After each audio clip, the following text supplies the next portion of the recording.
सजद दरवाज़ा खोलकर कराची बैंक्स के कमरे में दाखिल हुआ। उसके चेहरे से साफ छलक रहा था कि वो किसी ज़रूरी बात को लेकर परेशान है। उसने अपनी अम्मा को देखकर बताया कि उसे उनसे एक अहम बात करनी है।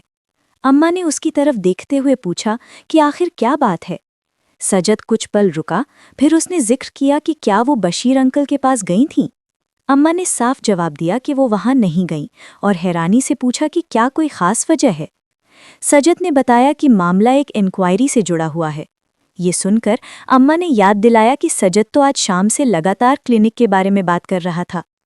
सजद ने हल्की मुस्कान के साथ स्वीकार किया कि वो वहां गया था, लेकिन उसी पल उसने ये भी कहा कि इस बार मामला कुछ अलग लग रहा है।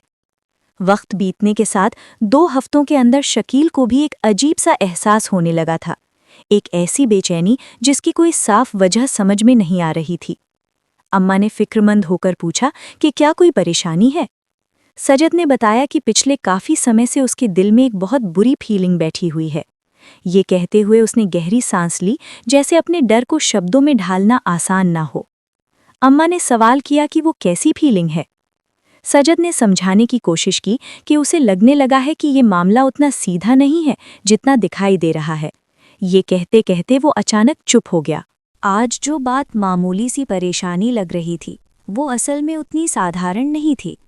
उसे ऐसा महसूस हो रहा था कि इस पूरे मामले में कुछ न कुछ ऐसा है जो अभी तक सामने नहीं आया है। उमामा ने उसकी बात ध्यान से सुनी। वो ज़्यादा भावुक नहीं हो रही थी, बल्कि हर शब्द को समझने की कोशिश कर रही थी। शकील ने उनके चेहरे की तरफ देखा, जैसे ये जानना चाहता हो कि वो उसकी बातों को कितनी गंभीरता से ले रही हैं। उमामा ने कहा कि पहले भी उसे ऐसा लगा था, लेकिन उस वक्त वो बात को ज़्यादा तवज्जो नहीं दे सकी थी। आज हालात कुछ अलग थे। शकील को अपने जज्बातों पर काबू रखना मुश्किल हो रहा था। वो खुलकर अपनी बेचैनी जाहिर नहीं कर पा रहा था, लेकिन उसके लहजे में डर साफ छलक रहा था। उमामा ने अंदाज़ा लगाया कि मामला वाकई गंभीर हो सकता है। शकील ने बेचैनी से पूछा कि क्या वो उसकी बातों पर यकीन करती है। उमामा ने बिना देर किए कहा कि ये कोई मामूली बात नहीं लगती। शकील ने हैरानी से उनकी तरफ देखा। उमामा ने आगे कहा कि हर बार जिंदगी ऐसे इशारे नहीं देती, लेकिन जब देती है तो उसे नज़रअंदाज करना सबसे बड़ी गलती होती है। शकील ये सुनकर चुप हो गया। कुछ पल की खामोशी के बाद उसने महसूस किया कि अब पीछे हटने का कोई रास्ता नहीं बचा है। वो धीरे से बोला, ये कोई सीधी सादी बात नहीं है। मुझे लगता है वो मुझसे कुछ छिपा रही है। सज्जाद ने कहा कि वो बेवजह किसी पर शक नहीं करता, लेकिन इस बार मामला अलग है। उसने साफ कहा कि अगर कोई बात होती तो दोनों के बीच एक दूसरे से छिपाने की आदत कभी नहीं रही। शकील के चेहरे पर खामोशी फैल गई। उसने कहा कि उम्र के साथ साथ कुछ चीज़ें बदल जाती हैं और अब जैसे हालात हैं वे सामान्य नहीं लगते। वो मामूली बातों पर ज़रूरत से ज़्यादा सोचने लगा था और यही बात उसे सबसे ज़्यादा परेशान कर रही थी। फिर उसने कहा कि उसकी शादी को कई साल हो चुके हैं और इतने लंबे वक्त में उसने कभी ऐसा महसूस नहीं किया। वो अपनी जिम्मेदारियां पूरी ईमानदारी से निभाता रहा है। शकील ने खुलकर स्वीकार किया कि अब उसके जहन में सवाल पैदा हो चुके हैं। अंकल ने पूछा कि क्या उसने किसी से इस बारे में बात की। शकील ने जवाब दिया कि उसे नहीं लगता कि लोग सच के लिए तैयार होते हैं। उसने बस एक इत्मीनान भरा फैसला लिया है। वो समझता था कि हर चीज़ की एक वजह होती है और अगर वजह सामने आई तो सच्चाई खुद ब खुद साफ हो जाएगी। अंत में उसने कहा कि अब हालात उसे यही सिखा रहे हैं कि सच्चाई देर से ही सही, लेकिन सामने ज़रूर आती है। ये कहते हुए उसके चेहरे पर हल्का सा सुकून आ गया। वो 2 साल का बच्चा बाकी बच्चों से अलग था। उसके चेहरे पर वो मासूमियत नहीं थी जो आमतौर पर उस उम्र के बच्चों में होती है।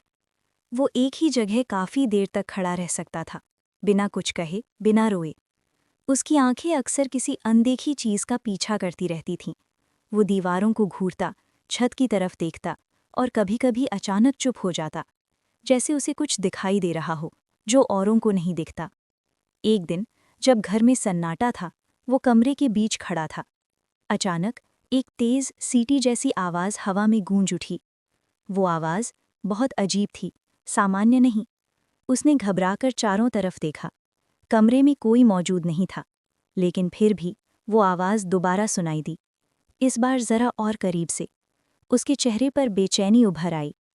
उसने एक कदम पीछे हटाया, फिर दूसरा, लेकिन तभी उसकी नज़र एक ही जगह पर टिक गई। वहाँ कुछ था। धीरे धीरे एक परछाई उसके सामने उभरने लगी। वो परछाई धीरे धीरे ऊंची होती चली गई। बच्चे की सांसें तेज हो गईं। उसके हाथ कांपने लगे। वो पीछे हटना चाहता था, लेकिन उसके पैर जैसे जमीन में धंस गए हों। उसी पल कमरे में अजीब सी ठंडक फैल गई, और फिर वो आवाज़ एक बार फिर गूंजी, इस बार इतनी साफ कि उसे समझ आ गया वो अकेला नहीं है। उसने चीखने की कोशिश नहीं की, बस खामोशी से उस परछाई को देखता रहा। उसे नहीं पता था कि ये पल उसकी ज़िंदगी का सबसे डरावना मोड़ बनने वाला है, और ये भी नहीं कि ये सिर्फ शुरुआत है।